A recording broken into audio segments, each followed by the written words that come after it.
तो सुख समृद्ध विज्ञान चैनल में हमारे सभी सुधी दर्शकों का मैं सुशील कुमार शर्मा हार्दिक स्वागत करता हूं। प्रस्तुत वीडियो में मैं आपको ये बताना चाहता हूं कि संभावनाओं के द्वार कभी बंद नहीं होते। जी हाँ, मनुष्य का जीवन पाया है सफलता की राह चढ़ना, ये आपका श्रेयस्कर मार्ग है। पीछे देवी माँ का मंदिर है और ये इतना बढ़िया आम का वृक्ष मुझे अच्छा लगा तो यहाँ पर वीडियो शूट कर रहा हूँ। शायद आपको भी लोकेशन अच्छा लगे। तमाम खेत हैं खाली पड़े इस समय और ये पीछे का नज़ारा। तो संभावनाओं के द्वार कभी भी बंद नहीं होते। वीडियो का अगर वीडियो अच्छा लगे तो सब्सक्राइब कर लेना, घंटी का बटन दबा करके ऑल पर सिलेक्ट कर लेना और लाइक कर देना। अच्छा लगे तो लाइक करें, शेयर भी कर दें। कमेंट तो आप करते ही हैं। तो ये वीडियो देखने वालों को मेरा एक ये उपहार है कि ये आपको पूरा वीडियो देखने के बाद में समझ में आएगा। सब कोई पैसे के पीछे भाग रहा है, सब कोई सफलता के पीछे भाग रहा है, सब कोई अपने जीवन में कभी कोई कमी नहीं देखना चाहता। और सफलता अपना कीमत आदमी से लेती ही लेती है। जिसको सफलता की कीमत देना स्वीकार है वही सफलता की सीढ़ी पर पैर रख सकता है। अब ये सवाल लोग करते हैं कि लोग कहते हैं कि मैं तो अपने जीवन में मैंने कभी सुख देखा ही नहीं, मैंने अपने जीवन में कभी पैसा देखा ही नहीं, मैंने अपने जीवन में कभी अपने साथ अच्छा होता देखा नहीं। लोग कहते हैं कि भगवान शायद मेरा शत्रु हो गया है, भगवान मेरी ओर ध्यान ही नहीं देते, भगवान तो केवल अमीरों पर ही ध्यान देते हैं। इस बात की शिकायत लोगों को रहती है। तो कर्मफल भी कोई बात होती है, जैसा कर्म होगा वैसा ही फल मिलेगा। अब बहुत सारे लोग ऐसे हैं जो कि कर्म करने में विश्वास नहीं रखते, केवल और केवल उनको हर प्रकार का सुख और अय्यासी चाहिए।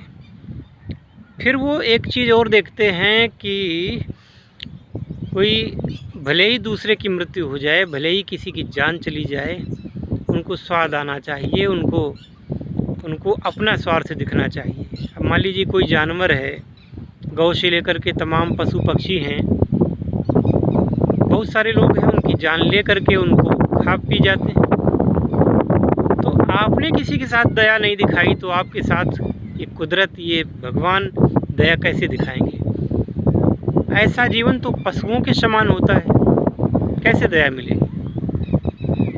कुछ लोगों का ये कहना होता है कि साहब हमने तो जीवन में कभी गलत काम भी नहीं किए, मैं तो सात्विक भी हूँ, मैं तो ऐसा हूँ, फिर भी मेरे साथ बुरा हो रहा है। तो उसका कारण कुछ भी हो सकता है कि पिछले जीवन में कुछ ऐसा हो, या इस जीवन में आपको सच्चा गुरु ना मिल पाया हो।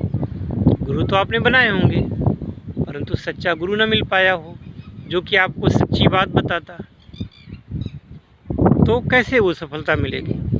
और तीसरी बात ये होती है कि अगर कोई आपको सच्ची बात बताना भी चाहे तो आप सुनना नहीं चाहते, और सुन भी ली तो क्या होता है, गुरुजी मेरे बाल बच्चे हैं, मैं आपके पास कैसे आऊं, क्या करूं मैं, गुरुजी मेरी नौकरी है, मैं धंधा करता हूं, मैं कैसे आऊं? इसका एक ही तात्पर्य निकलता है कि आप आगे बढ़ने को मना कर रहे हैं। आप अगर अपनी दुनिया में खुश हैं तो अच्छी बात है, फिर ज़्यादा की कामना क्यों करेंगे? अगर आप सफलता की कीमत अदा कर ही नहीं सकते तो फिर कैसे आप कुछ आगे कर पाएंगे? तीसरी बात तो हो गई। चौथी बात अहंकार। गुरुजी आपकी उम्र तो बहुत छोटी है और हम तो आपसे उम्र में बड़े हैं। अच्छा, कुछ लोगों की क्वारी होती है कि चलो मैं इतना बड़ा अधिकारी हूँ, मेरा इतना बड़ा पद है, मैं नेता हूँ, मैं विधायक हूँ, मैं सांसद हूँ, मैं मंत्री हूँ, मैं इतने बड़े विभाग का अफसर हूँ, मेरे नीचे 1000 लोग काम करते हैं। तो गुरु के सामने ये सब कुछ मायने नहीं रखता। गुरु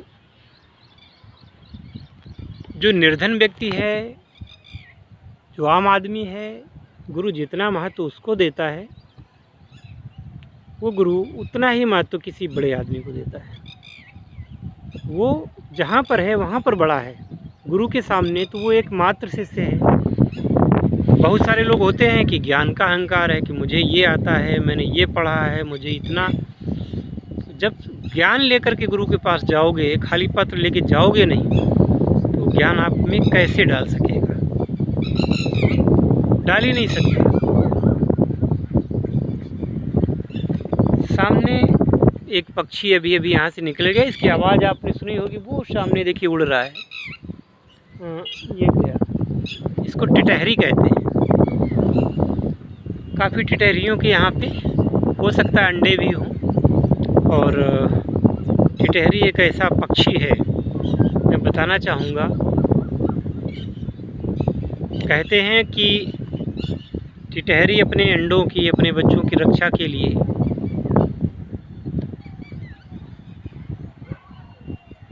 इतना सन्नद्ध होती है कि फिर वो कुछ भी हो जाए।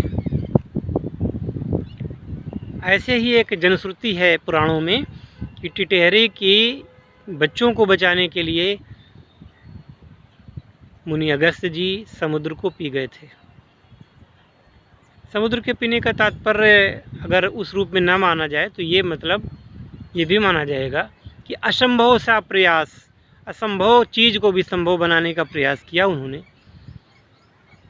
तो इसको रूपक दिया गया कि वो समुद्र को पी गए थे। कितनी सुरीली आवाज़ है ये सामने से।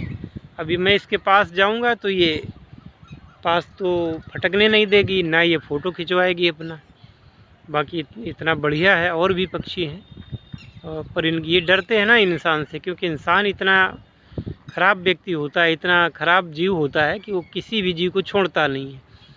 तो अब ये पक्षी और ये सब जो है मनुष्य से दूरी बना करके रखते हैं। जैसे ही पास जाएंगे तो ये उड़ जाएंगे, वरना मैं आपको इतने सुंदर सुंदर पक्षी यहाँ पे दिखाता। खैर, आप उनकी आवाज़ से ही आनंद लीजिए। तो बात वही कि चाहे आपकी उम्र 80 साल की हो, चाहे आपकी उम्र 10 साल की हो, 20 साल की हो, चाहे आप पुरुष हों, चाहे स्त्री हों, और चाहे आप सन्यासी हों, साधु हों, चाहे गृहस्थ हों, कुछ भी हों, अगर आपके अंदर कुछ खटक रहा है कि मैं ये नहीं कर पाया, तो एक बार बताइएगा ज़रूर।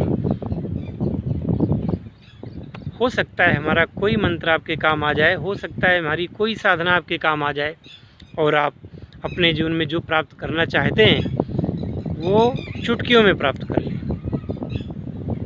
क्योंकि साधना होती ही ऐसी चीज़ है। साधना से असंभव कार्य भी संभव होते हैं। आप जिनको विश्वास है वही लोग तो इस ओर को बढ़ेंगे। जिनको विश्वास ही नहीं होगा साधना पर या इन चीज़ों पर, तो क्यों आगे आएगा। वीडियो तो मैं बहुत बनाया करता हूँ, बहुत सारे, लेकिन लोग जब देखें तब ना। तो समस्या यहाँ पर नहीं है कि समाधान नहीं है, समस्या यहाँ पर है कि आप समाधान को स्वीकार करने की स्थिति में हैं या नहीं। गुरु से ज्ञान लेने आए हैं कि गुरु को ज्ञान देने आए हैं, या गुरु के साथ छल कपट करने आए हैं। इस भीड़ भरी दुनिया में भी मुझे कुछ ऐसे शिष्य मिले हैं जिन पर मैं गर्व करता हूँ, जिन पर मुझे कहना चाहिए कि मुझे इस बात का अभिमान है कि वो मेरे शिष्य हैं।